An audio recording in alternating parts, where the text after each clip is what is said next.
Hello, my name is Jim. This is my podcast, The Bloody Vegans. You're very welcome to it. Each week, I'll be travelling ever deeper into the world of veganism, discovering along the way a multitude of viewpoints, from the political and ethical to the practical. I'll be doing this through a series of conversations, each aiming to further illuminate my understanding, and hopefully yours, of all things plant-centric. So, this week's episode, I am speaking with Brighde Reed. So, Brighde is a co-owner alongside her partner Seb of a company called World Vegan Travel. And what they specialize in is creating kind of luxury vegan group tour experiences around the world for kind of plant-based travelers. She's worked with some big kind of influences in the vegan world, from Colleen Patrick Goudreau being probably one of the big names that she's worked with. So I hope you enjoy it. This is me and Brighde Reed.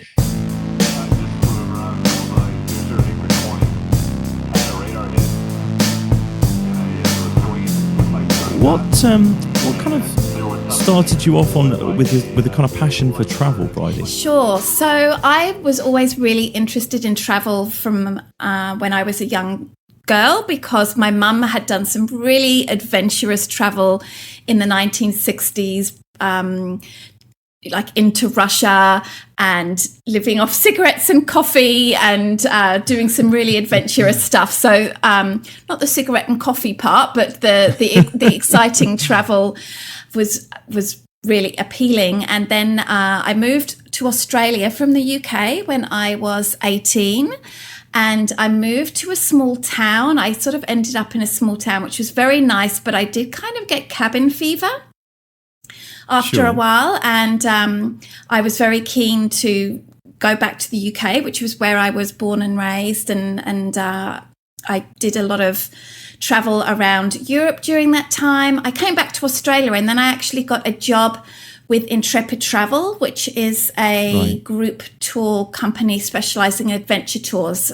Some of your listeners might be aware of it, but I did that for 5 years in Thailand, Southeast Asia, France, and Morocco. And Morocco is where I met my partner. And that I finished doing that in 2005. And since then, I've just been living overseas in lots of different places. So I haven't really been back to the UK or Australia to live for many years now. Right. Wow. That's quite a journey there. So yeah. So when along that kind of path did this kind of marry up with veganism? When did you become vegan? Sure. I became vegan just over 10 years ago when I was living in Vietnam. And I had been vegetarian for a really long time. I think many vegetarians end up vegan, but I've been vegetarian for a long time. And the first iPhone came out, I think, and I discovered podcasts like really early on. Like I discovered podcasts straight away. I think I was a bit of an early adopter. And I just happened to stumble across a podcast by a woman called Colleen Patrick Goudreau. She's also known as a joyful vegan. Are you familiar with her work? I am. Yeah. So she totally inspired me to go vegan, and she was just such a guiding light for me in this area. Honestly, the ideas were just so profound. I just listened on repeat for like a year because it was just so incredible. And I was a huge fan. I still am a huge fan and respect Colleen's work immensely.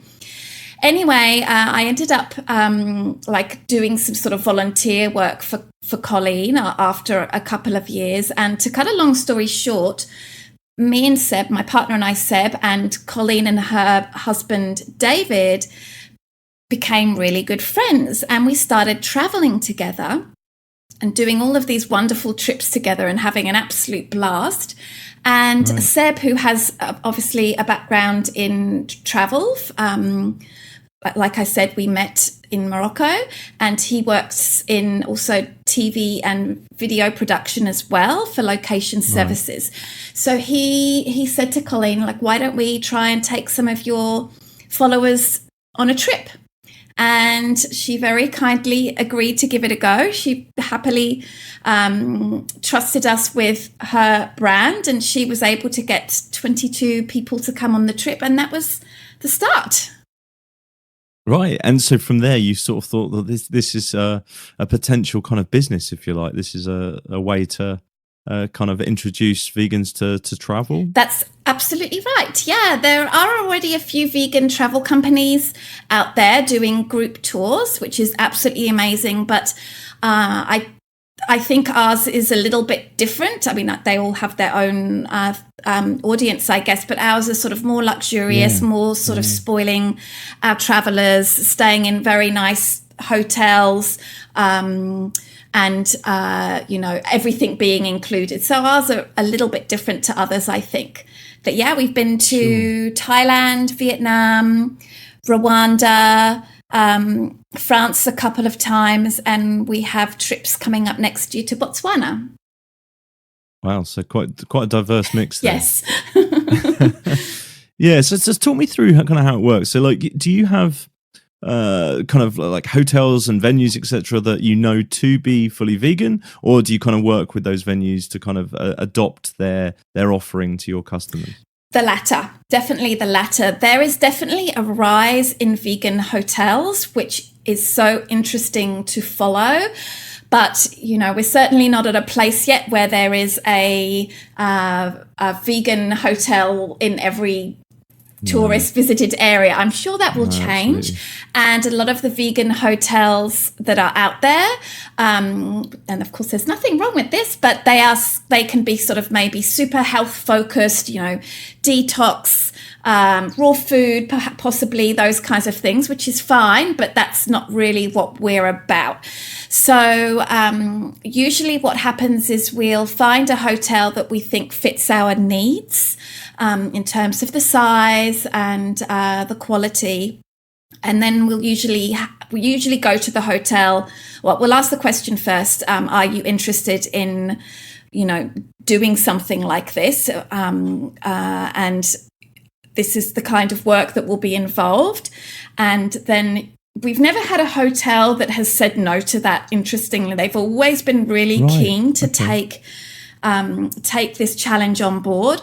I think it's sort of one of those things where they know deep down that they've got to sort of cater better to vegans, but until sort of someone nudges them in that direction, it's sort of one of those things is probably low down on the list of priorities when you're running a busy hotel or a busy non-vegan restaurant. So usually we start working with the hotel about 6 months before, and we always try to get vegan versions of the cuisine that we're going to. So, for example, we're heading to France in a couple of weeks with the group. It's a Christmas sort of festive winter trip. So, of course, we want to have things like vegan boeuf bourguignon, fondue, tarte flambée, Fleischnacker, and all of those sort of traditional Alsatian or French dishes made vegan. And the hotels do an amazing job. Yeah. Yeah, do you ever find some? Well, it sounds like you don't, but do you find some countries or some hotels where perhaps are a little resistant to the idea of like taking? I'm thinking France. I'm thinking cuisine, for example. Yes. You talk about like some of those kind of those dishes there. Do you get any kind of resistance from sort of chefs who perhaps aren't keen to kind of change their tried and tested and beloved recipes?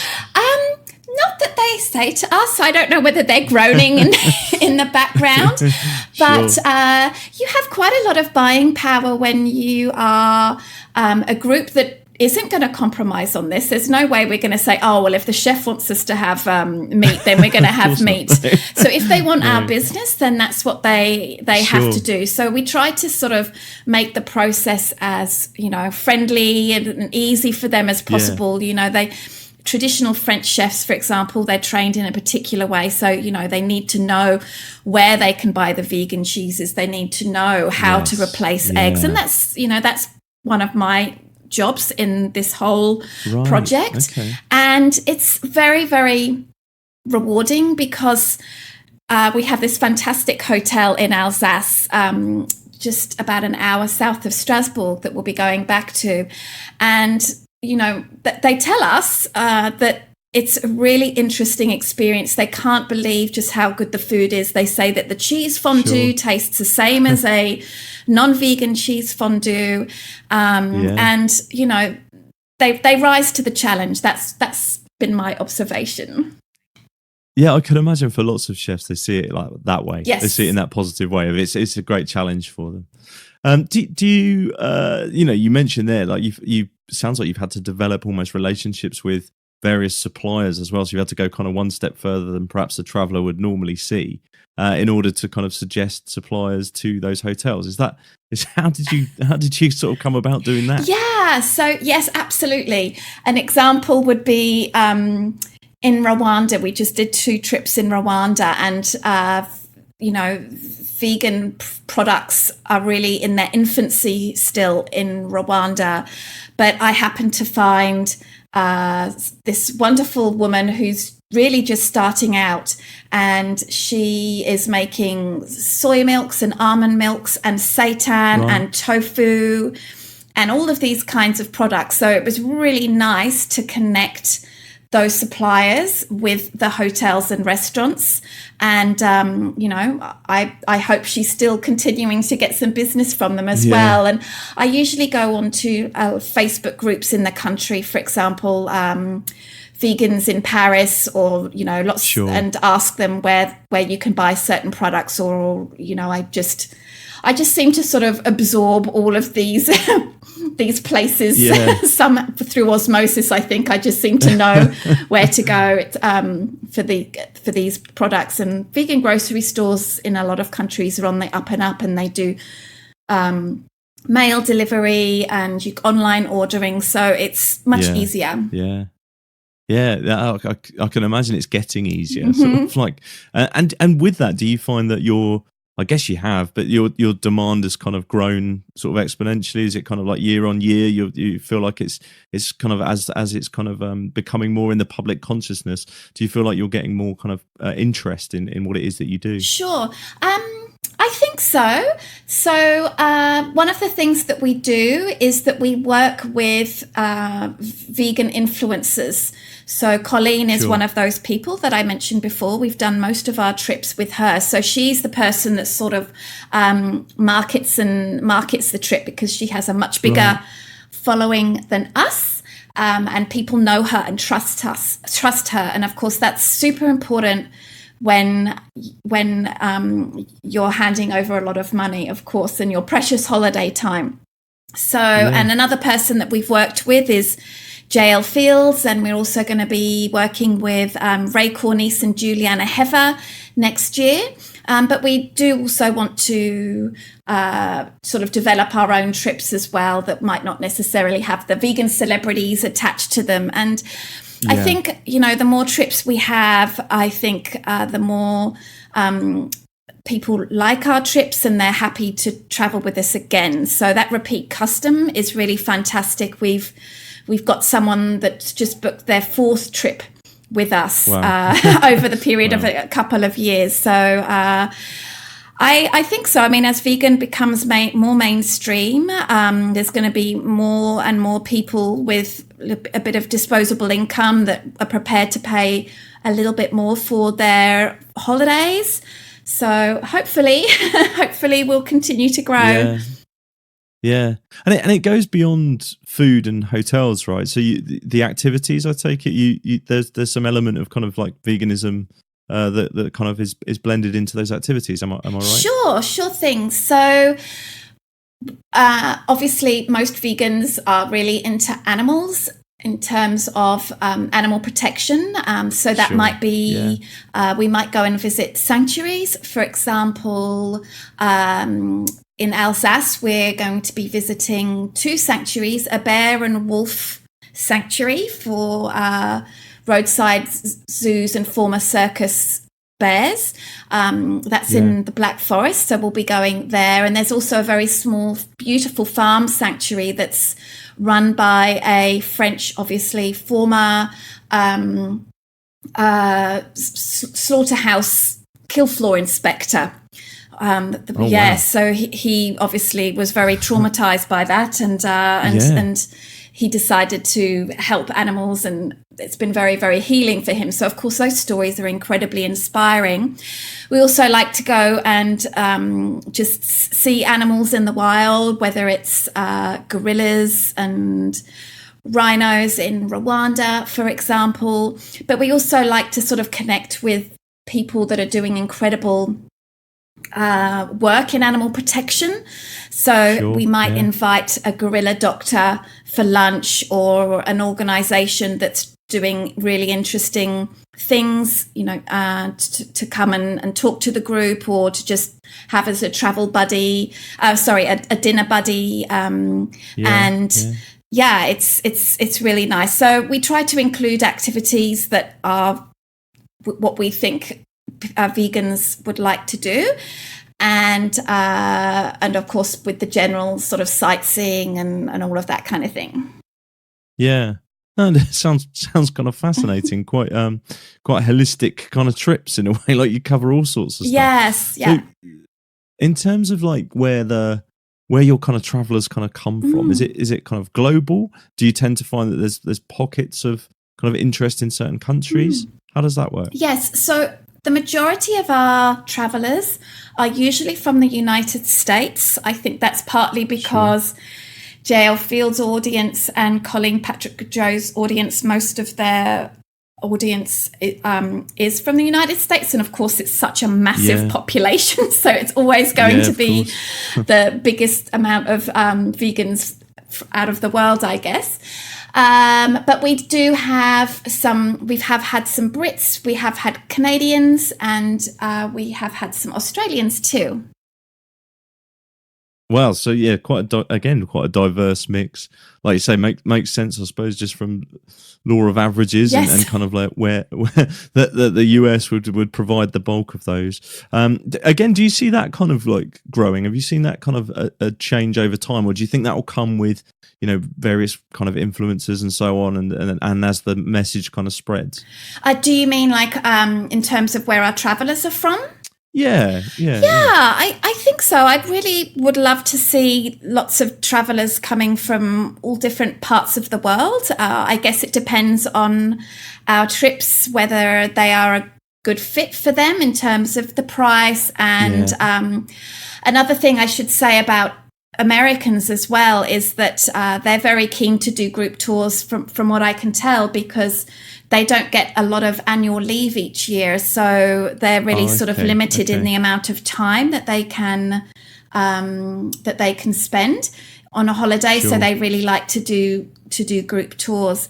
But if anyone is welcome, if they wherever they are from in the world, to come and join our trips, and of course it would be lovely to have more diversity in our trips too. Yeah. So for many people, like for me included, like I went vegan off the back of watching kind of Cowspiracy, and following that kind of documentary, I then kind of like discovered the rest of the sort of the vegan message, if you like. I discovered the issues around animal welfare, and some of the health bits were kind of almost a tertiary kind of issue for me, but the environmental one was the one that kind of resonated the most, first and foremost.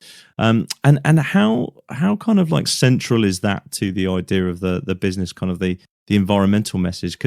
And I asked the question because for many people, travel it has an impact, right? So I'd love to kind of hear about that. Absolutely. Thank you for raising that, because this is something that I think a lot about. So I guess firstly on the things that we do is we try as much as we can to reduce the single-use plastic that we have in the trip, in our trips, particularly with water bottles. So whether it's using SteriPens to sterilize tap water, or lark bottles, or water purification tablets, or refillable waters as well. And we provide some hopefully useful gifts for our travelers to make their stay a little bit less impactful, whether it's a tote bag and a water bottle made out of metal, those kinds of things. And which is great. But of course, there is people flying long haul flights has a huge carbon footprint, of course. And I will be honest with you, that is something that I am really, really struggling with at the moment. I've done some research into carbon offsetting, and there's pluses and minuses for that, and lots of people have very strong opinions on it. It's something that I do personally, but I guess I don't really have a solution to that, but it is something that I'm certainly thinking about for sure. Yeah, I'm kind of with you on that idea of like, it's kind of something that we've probably all sort of thought about a lot, and probably even more so of late. As we think about the kind of the messages around climate change, think about the work of like Extinction Rebellion, Animal Rebellion, kind of bringing these things to our attention. And I think the sort of vegan movement kind of goes hand in hand with some of that environmental impact, but at the same time, the kind of idea of exploring the kind of diverse cultures that are around us, and understanding our world, and maybe taking part in conservation activities, those kind of things are things we're all passionate about and want to do. So it is always it's a difficult one, and I'm kind of pleased to hear that you're sort of wrestling with it as a travel company, because I think there's probably many that aren't. It's something that I think about a lot, and especially when I think about how so many people's worldview is challenged, and is challenged when they do some sort of travel. We got an email from this lovely woman who traveled with her daughter, and she came to Rwanda with us in the summer, and it was about 6 months ago, and she was emailing, but she said that trip to Rwanda absolutely changed her life in terms of the things that she was exposed to, and how different her outlook on life is. And I don't know whether that has value in environmental value. I don't know whether that's got her thinking in other ways. Such a wonderful woman, and her daughter, and obviously she's open-minded and willing to think about these things. So it's tricky, isn't it? Like balancing, sometimes we really need to see and experience different things in the world versus the environmental impact. I don't know. I don't know whether I want to be in a place where people haven't traveled. Yeah. I'm with you on that. It is very difficult, because traveling does offer so much to us on I was just going to say like on an individual basis, but I think like you've illustrated there, what you kind of bring back to your kind of community, to the people that you kind of work with, reside with, the kind of stories that you tell afterwards can have a profound impact off the back of that kind of that traveling experience. So it's definitely one that I think not just you or I are wrestling with, but I think on a global scale, it's one that we kind of need to circle. We need to square, and square probably fairly quickly. And I suppose there's the aspects of kind of technology that are sort of beginning to rise with kind of like electric flight and so on, although the distances aren't quite there right now. No, not for long haul. No, exactly. And is there any kind of form of transport that you've kind of looked into that is less impactful, that you may want to build into those kind of tours, or at the moment is it more around the kind of like carbon offsetting and the kind of things that you do when you're on the on the trip. That's right. That's it. And I should add, just to be clear, at this time we don't offset our travellers' trips. It's sure. more of our personal travel. I don't want to mislead anyone in that area. And we do use trains when convenient and possible. Like, for example, the Paris to Strasbourg, we take a TGV. Sure. So public transportation is great, but certainly not for small trips, like obviously getting from the hotel to the Bear and Wolf Sanctuary, for example. There's no local buses, and we would be too big for a local bus, so we have our own bus, for example. So sadly, not much in that area. Yeah, no, that makes sense. So moving on, you've just started a podcast yourself. I hear. Yes. Yeah. Yes. And how's it going? Well, there's just sort of like the trailer episode for now, and actually, I was just learning to edit when we started our call, and we'll be starting the 1st of December, and we'll be putting out weekly episodes. Amazing. And what sort of subjects will you be kind of covering? I take it's going to be travel focused. Yes, it will. So we'll be talking with vegans, talking about their travel experience. If a vegan went and did off the top of my head, a cruise around Antarctica, let's say, I'd love to hear those experiences. Also, vegan sort of travel professionals, for example.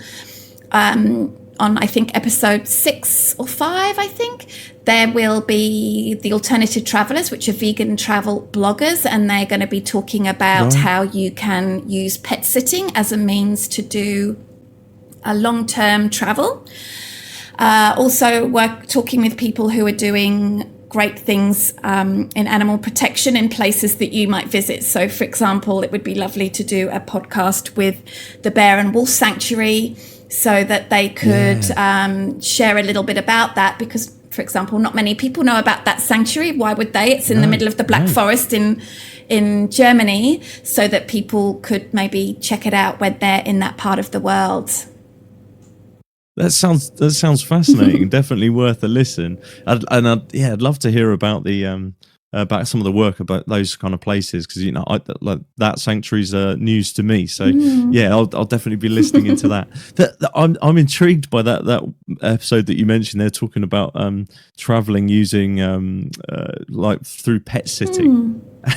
So without ruining the episode too much, like what does that entail? Oh my goodness, it's so good. I learned so much from these lovely people, and I actually ended up going onto this platform that I'll mention in a second, and I found someone to come and look after my cats in December. So basically, there's a platform. It's actually a UK-based platform, I believe, called Trusted House Sitters. There are a few around, and basically you can join the site as a sitter or as someone who needs a sitter, and you have to pay about $100 or so. And I think that's actually a really good thing, because it sort of weeds out potential time wasters. Everyone, if you're paying $100, then of course everyone's a bit more serious and a bit more committed. Yeah. And you basically say, as a sitter, you say what your experience looking after animals, and where you want to go, and those kinds of things. And then as a sitter, you put a posting up about your house and sort of where it is, and the needs of your cats, and then the platform of your pets, and then the platform brings those people together. So house sitters or pet sitters apply to the sitter, and then you kind of make a short list, and you interview them. You have a Skype chat, and the episode that I'm referring to, when I spoke with Alternative Travellers, is actually quite competitive as a sitter. So there's certainly some things that you need to do as a newbie to start out and get known and get those all important first 5-star reviews. Right, that sounds fascinating Yeah. and a really unique way to kind of travel. Yes, I love it. and I was really surprised because I put on my listing for December. I put on my listing that I wanted someone that was vegan or someone that was prepared to have a vegan household whilst I was away. And Sure. I actually got 4 applicants that said that they would be okay with that, and 1 vegan. And I actually ended up choosing the vegan, not for that reason, but I just felt like more of a connection with her. And so I've got a vegan coming to cat sit my house for free in December for more than a month. That's so cool. I love it. What a great idea. So we talked a little bit earlier about kind of when you went vegan, but what was the kind of like the compelling whys for you? What were the things that really brought you to it? So it really was the animals. I had no idea about the environment and facts, and I was in my 30s. I didn't really care so much about my health. It really was the animals. I had been vegetarian since I was like 10 or something, and I just didn't know about the dairy and the egg industry. And I remember a pivotal moment was when I was listening to Colleen's podcast and listening to the episode on feather and down as I was in bed, and then I was laying on my feather pillow. So I realized that things needed to change, and I was extremely fortunate for many, many reasons, because I just took to it like a duck to water in terms of embracing the food. I was living in Vietnam at the time, so there was a lot of access to soy milks and tofu and all of those kinds of things.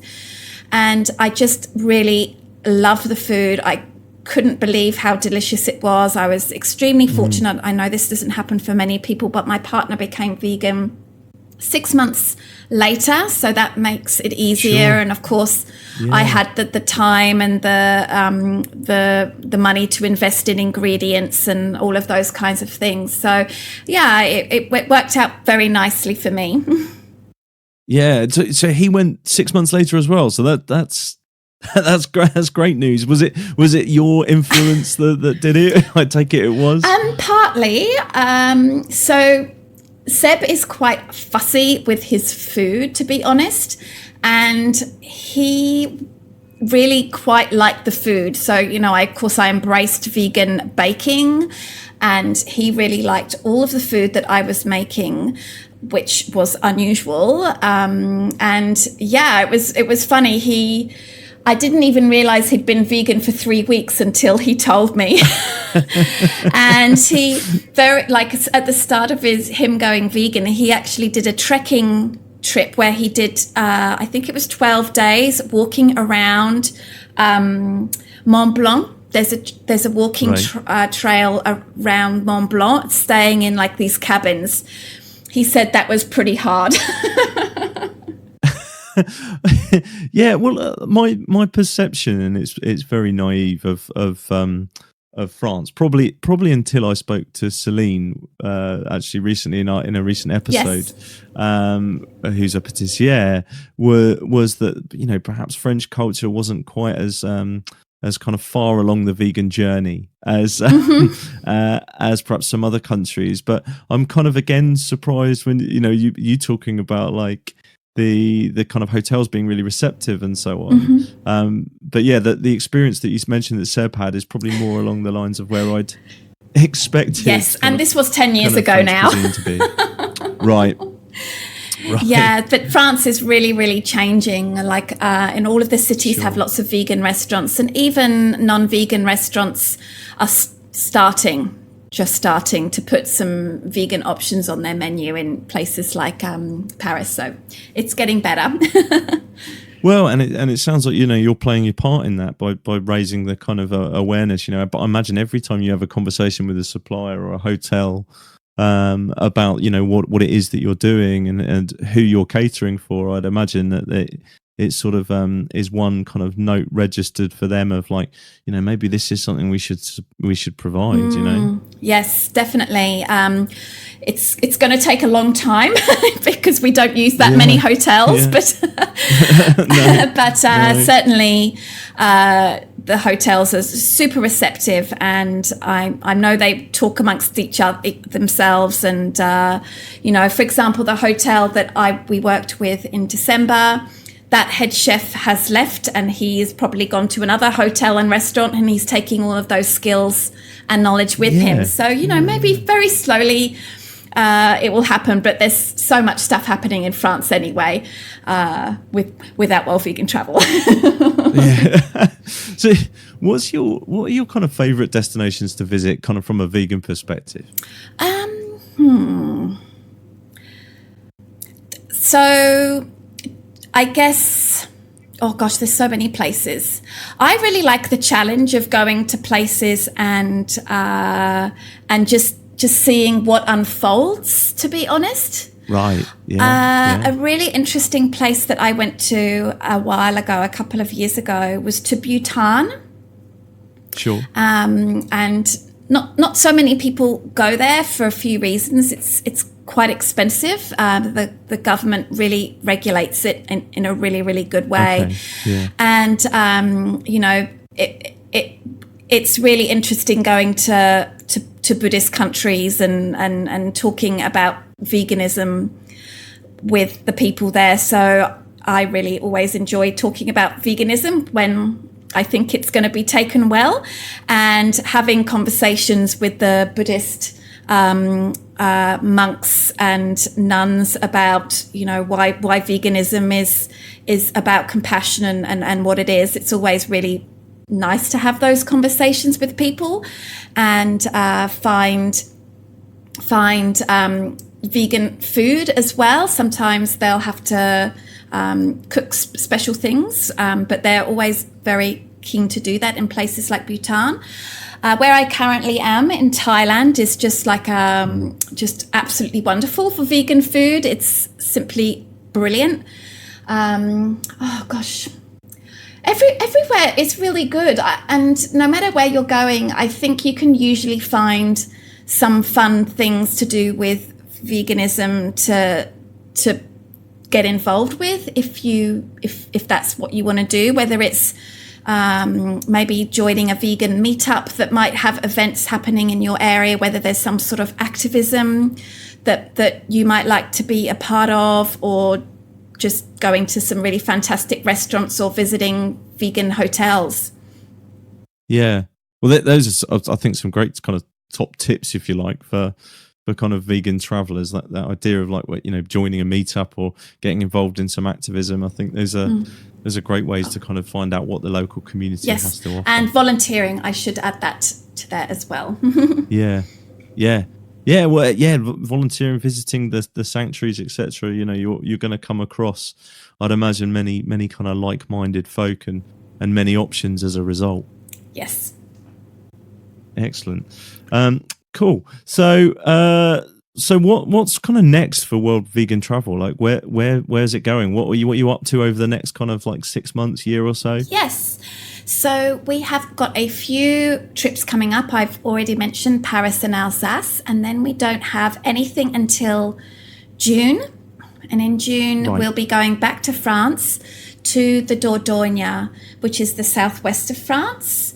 And the Dordogne is not very vegan friendly. I will be honest in this area, because it's very much the foie gras and duck and goose and that kind of thing. So usually when you go there, it's cheeseless pizza and French fries and maybe a green salad without the tuna or something like that.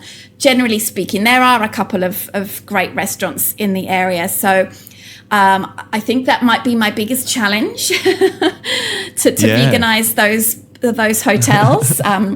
So we're going there. Then we've got another two trips to Alsace. Hopefully they will happen. And another one to Provence, which will be a new trip in the south of France. And we have got 2 trips to Cape Town and Botswana in December. Which is going to be very exciting. And we're thinking for 2021, we're hoping for Japan, and Spain and Italy. They're highly requested destinations. Yeah, sure. You sound exceptionally busy. It's exciting. Luckily, there's two of us, so we can sort of share that load. There's an awful lot of planning involved there, by the sounds of things. Lots of spreadsheets. So, if anybody wanted to kind of get involved in one of those trips, they wanted to book themselves on, where would they go about doing that? Sure thing. Well, they can go to worldvegantravel.com. We have a mailing list there, and we've also got a Facebook group. We've got a Facebook page, and on Instagram. You can find us in all of those places. We also have like a free guide on our website as well for vegan travel, with some like an editable language PDF, so that you can like copy and paste your Google Translate translations into the PDF and then print it off, so that you have like a vegan cheat sheet to help you communicate. And what else do we have? Yeah, that's pretty much it. That's how they can reach out to us and find out what we're doing. Excellent. I have one more kind of quite broad question. Okay. And I ask many people this because I'm kind of just genuinely intrigued with all the various kind of vegan folk that I speak to and their different perspectives. Which is, how optimistic do you feel about kind of probably our collective kind of shared vision of getting to a vegan world? Are you talking about like how we can get a vegan world? Is that basically what you're asking me? Yeah, how optimistic you feel that we're kind of like on the path, we can do that, and it's something that is achievable. Okay. Do you see it happening? Sure. I do. I remain hopeful that it's possible and that it can happen. I think that there is a bit of a neglected area of veganism that doesn't really get a lot of attention, and I've been doing a lot of reading and thinking about this recently, and we need to, I think, as vegans and the activism community, we need to sort of acknowledge that that veganism is not easy for everyone. And that there is lots and lots of challenges for a lot of people going vegan, and we need to really focus on those people, because the world's poor make up the majority of the population. And whilst it's great that we have a Beyond Burger, and that's fantastic, I think we can sometimes get a little bit overexcited by that and just sort of forget the other people that don't have access to those things. And also, I would really like to see veganism,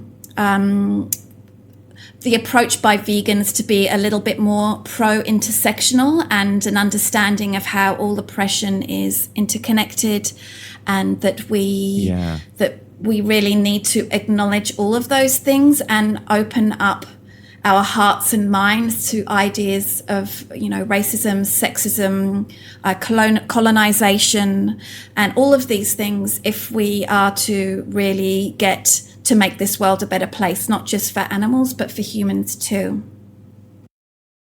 That's a great answer, Brighde. I couldn't add any more to that. Thank you so much. Welcome.